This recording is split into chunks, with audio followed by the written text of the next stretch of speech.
5 अधिकारी करनाल में सस्पेंड हुए हैं और उसमें यमुनानगर की बात करें तो इसमें अब कई राइस मिलर हैं जिनके खिलाफ एफआईआर तक भी हमने की है। बिना गेट पास नकली गेट पास बनाकर जो इन्होंने आढ़तियों ने राइस मिलरों ने जो गड़बड़ की है उसी के तहत ही तो ये कार्रवाई हुई है, जो एफआईआर हमने की है। कई ऐसे केस भी मिले हैं कि दूसरे उससे स्टेट से वो लाकर धान यहाँ पर दिया है, तो वही कार्रवाई उनके ऊपर की गई है। एक एजेंसी को हम हायर करेंगे और उस पर एक एआई के जरिए उस पर वॉच रखी जाएगी कि जिससे कि ट्रक का भी हमारे पास उसका वीडियो हो, हमारे गेट पास जो बना रहा है उसका भी हो, और जो मिलर तक जो धान जाएगी उसका भी हम उसको ट्रैक कर सकें।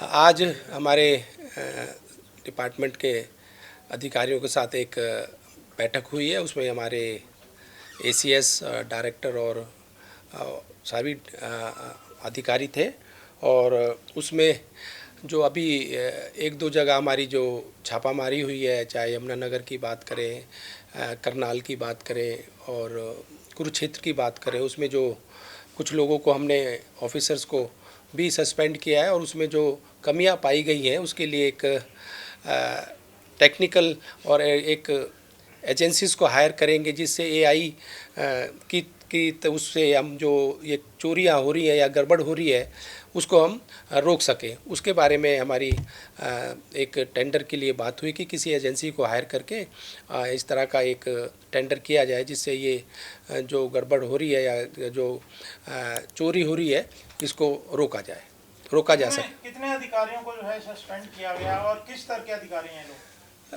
5 अधिकारी करनाल में सस्पेंड हुए हैं और उसमें यमुनानगर की बात करें तो इसमें अब कई राइस मिलर हैं जिनके खिलाफ एफआईआर तक भी हमने की है, और जो आगे जांच में जो मिलेगा उसके हिसाब से और भी जो कार्रवाई होगी उचित कार्रवाई भी की जाएगी।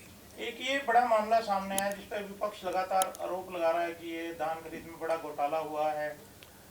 नहीं, इसमें घोटाले की बात नहीं है। मैंने बताया ना, जहां हमें एक कमी मिली कि कई बिना गेट पास नकली गेट पास बनाकर जो इन्होंने आढ़तियों ने राइस मिलरों ने जो गड़बड़ की है उसी के तहत ही तो ये कार्रवाई हुई है, जो एफआईआर हमने की है। तो और आगे भी अगर इस तरह की जांच हमारी सभी हमने डीसीज को और अधिकारियों को दे दिए कि भी कोई कमी अगर कहीं मिलती है, कोई अगर शिकायत आती है तो उन पर भी कार्रवाई जो भी इसमें सम्मिलित पाया जाता है उस पर कार्रवाई की जाएगी। सर, विपक्ष का तो ये आरोप है कि इतनी फसल तो पैदा ही नहीं हुई जितनी सरकार ने खरीदी हुई दिखा दी कि 60 लाख मीट्रिक टन ज़्यादा खरीद हुई है, लेकिन उतनी तो पैदा ही नहीं हुई हरियाणा में, इस तरह का आरोप लगाया। तो ये इसके ऊपर ही तो हमने जो है कार्रवाई की है कि जहाँ ये चीज़ पाई गई है, यमुनानगर की बात करें, करनाल की बात करें या कुरुक्षेत्र की बात करें, वही तो एफआईआर हमने इनका मॉडस ऑपरेंडी क्या था? ये जो घपलाबाज किस तरह से इन्होंने घपला करा मंत्री जी? गलत तरीके से ये जो मेरा फसल मेरा ब्यौरा पे दिखाकर कि अपनी फसल है मेरी, और उसके बाद गेट पास गलत तरीके से बनाकर इन्होंने जो किया है उसी वजह से ये हुआ। दूसरे राज्यों से जो धान लाके यहाँ बेच दिया गया, मतलब कई ऐसे केस भी मिले हैं कि दूसरे उससे स्टेट से वो लाकर धान यहाँ पर दिया है, तो वही कार्रवाई उनके ऊपर की गई है। मंत्री जी, पिछले समय में ये भी देखा गया कि जो धान की ये प्रोक्योरमेंट करते हैं, लेकिन जो चावल जब निकालते हैं, सीएमआर जब करते हैं, ये यहाँ का चावल क्योंकि बढ़िया क्वालिटी का है, ये दूसरे राज्यों में बेच के वहाँ से घटिया चावल जो लाके यहाँ बेच देते हैं, तो उसकी रोकथाम के लिए क्योंकि अभी समय पड़ा है तो क्या कदम उठाए जाएंगे? उसके लिए ही तो है कि एक एजेंसी को हम हायर करेंगे और उस पर एक एआई के जरिए उन पर वॉच रखी जाएगी कि जिससे कि ट्रक का भी हमारे पास उसका वीडियो हो, हमारे गेट पास जो बना रहा है उसका भी हो, और जो मिलर तक जो धान जाएगी उसका भी हम उसको ट्रैक कर सकें। इस तरह की एक अगली उसमें इसके हम एक नया टेंडर करने जा रहे हैं। सर, बीपीएल कार्ड को लेकर विपक्ष हमला हो रहा है सरकार पर, क्योंकि विपक्ष का कहना है कि जो चुनाव था तो बीपीएल कार्ड बना दिया फटाफट लोगों के, अब सरकार बन गई तो बीपीएल कार्ड काटे जा रहे हैं। देखो, अगर मैं आपको बताऊं, 17 अक्टूबर को हमारी सरकार जब बनी, 17 अक्टूबर 24 में, 17 अक्टूबर से और फरवरी तक आपके लिए मैं ये बताना चाह रहा हूँ 6 लाख के करीब नए राशन कार्ड जोड़े गए। सरकार बनने के बाद अक्टूबर से फरवरी तक।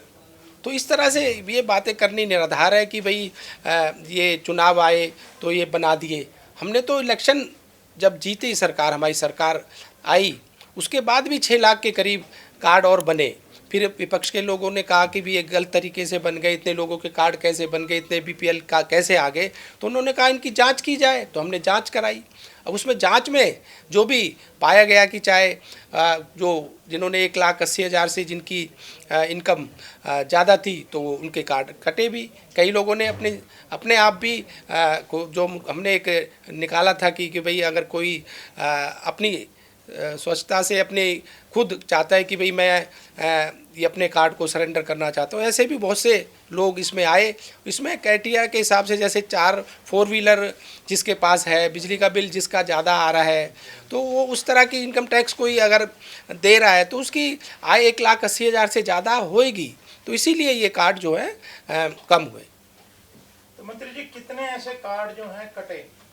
नहीं, कोई कटे नहीं है, ये तो जांच में जो जांच में जो पाए गए, जो गड़बड़ पाई गई जिन कार्डों में, कितने हैं, वो संख्या कितनी है? अभी 41 लाख के करीब ये कार्ड अभी हैं कार्ड होल्डर। और इसमें मैं आपको ये भी बताना चाहूँगा, इसमें 40 लाख गड़बड़ ही पाई गई इन कार्डों में?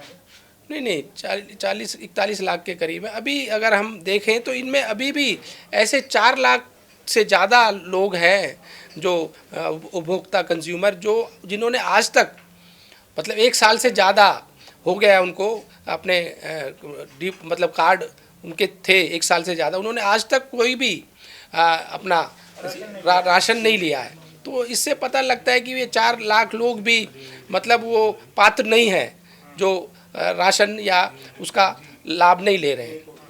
तो सर, वो एक जिस तरीके से करनाल और यमुनानगर से जो धान घोटाला आया उस पर कार्रवाई भी करी आपने, सख्ती से आदेश भी जारी किए कि इस तरीके की चीज़ें जो है बर्दाश्त नहीं किए जाएंगी, कई कर्मचारी सस्पेंड किए गए सर। तो मैंने अभी बताया, आप चाहे शायद लेट आए हैं, कि भाई करनाल, कुरुक्षेत्र, यमुनानगर में जहाँ भी हमें शिकायत मिली हमने तुरंत कार्रवाई की। कई अधिकारी भी हमारे उसमें हमने सस्पेंड किए हैं, FIR तक भी हमने कराई है। और आगे भी अगर कोई हमें इस तरह की कोई शिकायत मिलेगी उस पर जो भी उचित कार्रवाई होगी हम करेंगे। सर, वो CCTV वाला कहाँ तक पहुँचा प्रोजेक्ट? उसके लिए बजट के लिए बात हो रही है, उसके लिए कई कंपनीज हमारे पास आई हैं और बजट की वजह से अब वो थोड़ा रुका हुआ है। जैसे ही हमारा बजट की हमें मिल जाएगा तो उसको जल्दी हम उसका टेंडर भी कराएंगे।